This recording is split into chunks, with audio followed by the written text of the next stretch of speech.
कन्हैया समझ गए सुदामा झूठ बोल रही हो।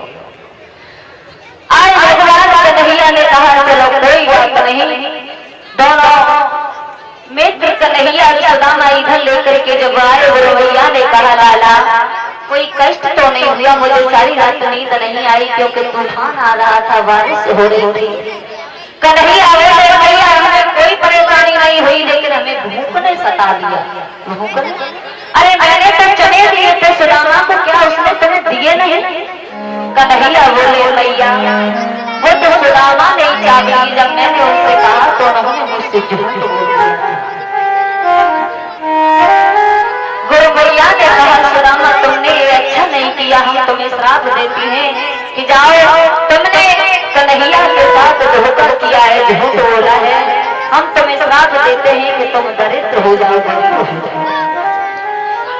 आज भगवान कन्हैया और मित्र सुदामा जब विद्यार्जन पूरा हो जाता है, उसके बाद में कन्हैया ने कहा है अपने गुरुदेव से, गुरुदेव आप कुछ गुरुदक्षिणा में मांग लीजिए, हम अपने घर के लिए जा रहे हैं।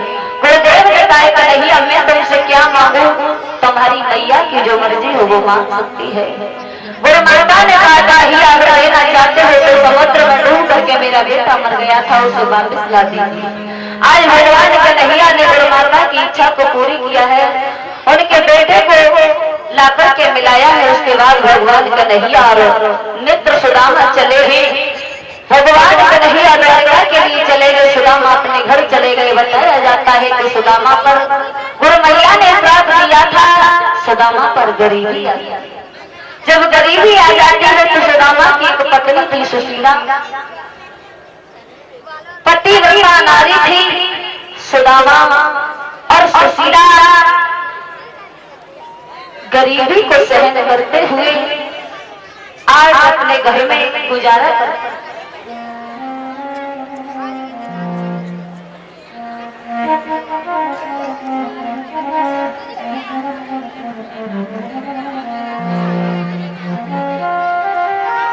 और 501 रुपए की नालिया हमें अर्पण कर रहा है।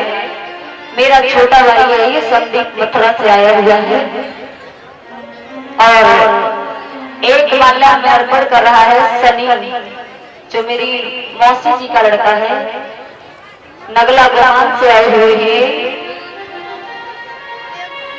हम 4 बहनें, हम चारों बहनों में मेरा एक छोटा सा भाई है। ये प्रभु से आशा विनती आकांक्षा करती हूँ, हे प्रभु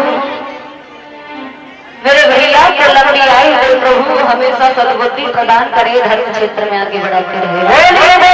भगवान की वृंदावन बिहारी लाल की।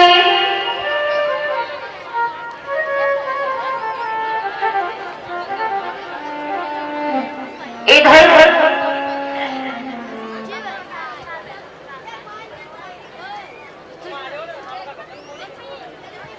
प्रभु से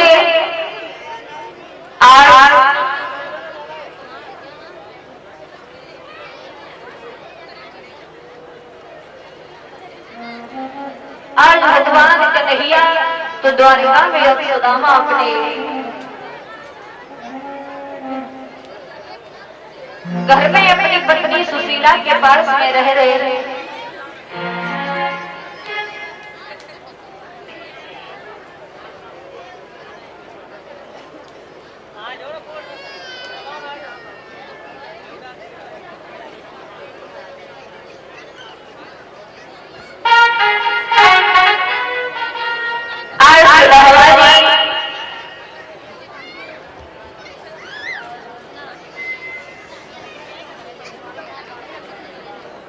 सुशीला पत्नी के साथ में गुजारा कर रही है। सुशीला बहुत परेशान है बेचारी, बड़ी दुखी है, मन में विचार करती है क्या करूं परमात्मा, न जाने मुझे कौन से जन्म के दुख मिल रहे हैं। और सुशीला रो करके कहने लगी,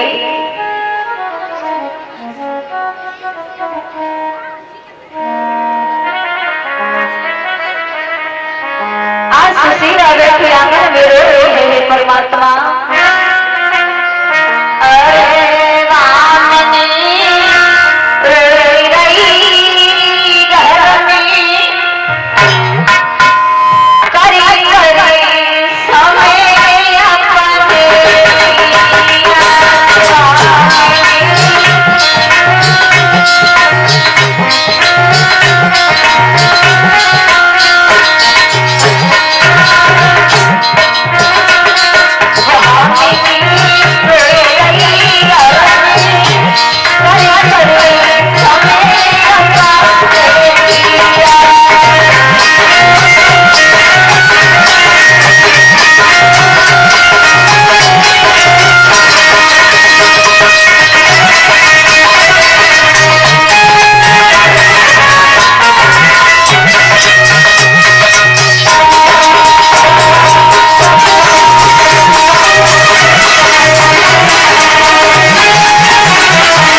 प्रभु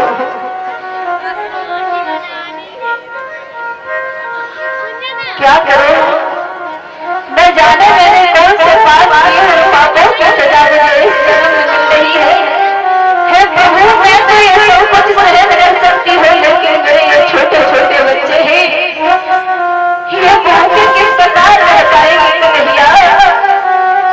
आज मैं क्या करूँ क्या नहीं करूँ, अपने बच्चों को क्या खिलाऊं। आज मैया सुशीला आंगन में बैठी विचार कर रही है, और ये सच भी है कि अगर गरीबी किसी के ऊपर आती है तो गरीबी में कोई किसी का नहीं होता है माताओं। गरीबी में हिंदू रिश्तेदार सब कुछ साथ छोड़ जाते हैं, बनी बनी के चेहरों पर हजारों निशान होते हैं, और जब बनी बिगड़ती है तो दुश्मन एक नहीं हजार होते हैं। सगे संबंधी रिश्तेदार सब कुछ छोड़ जाते हैं जब गरीबी आती है, क्योंकि इंसान सुख में साथ देता है, दुख में तो दूर हो जाता है। आज मैया सुशीला आंगन में बैठी हो रही है, प्रभु क्या करूं क्या नहीं करूं। आज मैं कहाँ जाऊं अपने बच्चों को लेकर के, क्या खिलाऊं अपने बच्चों को। आज रामा से कहा है प्रीतम, हे प्राणनाथ, ऐसे मेरे कौन से कर्म किए हैं जिन कर्मों की सजा मुझे इस जन्म में मिल रही है प्रभु। सुदामा कहने लगे हैं सुशीला, कर्म तुमने नहीं किए, कर्म तो हमने किए हैं, उनकी सजा हमें मिल रही है। जब ये कहा है सुदामा ने कि हमने कर्म किए हैं, उसी समय सुशीला कहने लगी, प्राणनाथ ऐसे क्या कौन से कर्म किए हैं तुमने। उसी समय सुदामा कहने लगे, हमने एक रात और कन्हैया के कुल में विद्यार्जन के लिए गए थे, गुरुमैया में चले गए थे, मैं अकेले ही इन चनों को चाट गया। जब कन्हैया ने मुझसे पूछा तो मैंने झूठ बोल दिया, और जब मैंने झूठ बोल दिया तो हमें गुरुमैया ने श्राप दे दिया था कि जाओ तुम दरिद्र हो जाओ, बर्बाद हो जाओ। उसी दिन से हमें ये गरीबी सता रही है। जब सुशीला ने तो सुशीला कहने लगी, स्वामी फिर दुनिया में हाथ फैलाने से क्या मतलब है, कौन सा फायदा है। तुम एक काम करो, कन्हैया के पास में चले जाओ, और जब कन्हैया के पास में चले जाओ तो आज सुशीला समझाने लगी है, प्रभु चले जाओ कन्हैया के पास में। सुदामा कहने लगे, पागल हो गई हमने, अरे गरीबी में किसी का साथ नहीं रहता है, सब साथ छोड़ जाते हैं। और बोले सुदामा, सुशीला अरे मेरी माँ क्यों हट पड़ी गई ना बताओ, मेरी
सुदामा समझाने लगे प्रिय, तुम्हें नहीं पता है गरीबी में कोई किसी का साथ नहीं देता है, सब रिश्तेदार साथ छोड़ जाते हैं, सगा भैया भी बात नहीं पूछता है, और सगे भैया की छोड़ो पत्नी भी पति से बुरे बुरे शब्द कहती है।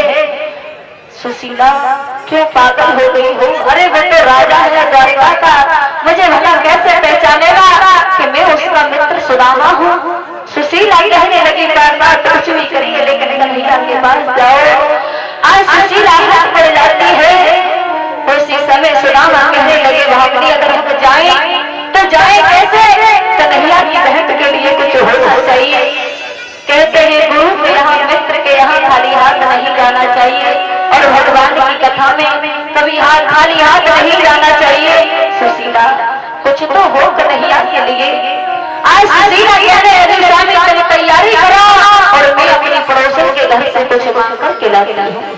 आज सुशीला चली अपने पड़ोसन के घर में, और जब पड़ोसन के घर में गई तो एक पड़ोसन ने तो मना कर दिया, कह दिया चली जा, परसों आटा लेके गई वो वापिस करके नहीं गई, और अब भला दूसरी बार मांगने के लिए चली आई। दूसरी पड़ोसन से गई तो उसने कहा बहन मेरे घर पे थोड़े से चावल पड़े हैं, अगर उन्हें ले जाओ तो मैं आपको दे सकती हूँ। सुशीला कहने लगी बहन और चावलों को दे दे, मेरे पिया अपने पुत्र से मिलने के लिए जा रहे हैं। आज सुशीला चावलों को लाती है और सुदामा को लाकर के दिए हैं, कहा है प्राणनाथ अब जाइए कन्हैया से मिलने के लिए। आज सुदामा तन पर कपड़े फटे हुए हैं, हालत बहुत खराब है, चावलों की पोटली लेकर के चले हैं, और सुशीला से कहा है सुशीला हम जा रहे हैं कन्हैया से मिलने के लिए, अपना और बच्चों का ख्याल रखना। सुशीला ने कहा महाराज आप जाइए, मैं बच्चों का अच्छी तरीके से ख्याल रखूंगी। आज सुदामा तो चले हैं कन्हैया से मिलने के लिए, धीरे धीरे पहुंच गए एक नदी के किनारे, और जब नदी के किनारे पहुंचे हैं तो हुआ क्या है? सुदामा मन में विचार कर रहे कि इस नदी को कैसे पार करूंगा, तो आज भगवान को बुलाने लगे हैं प्रभु कि भगवान दर्श देना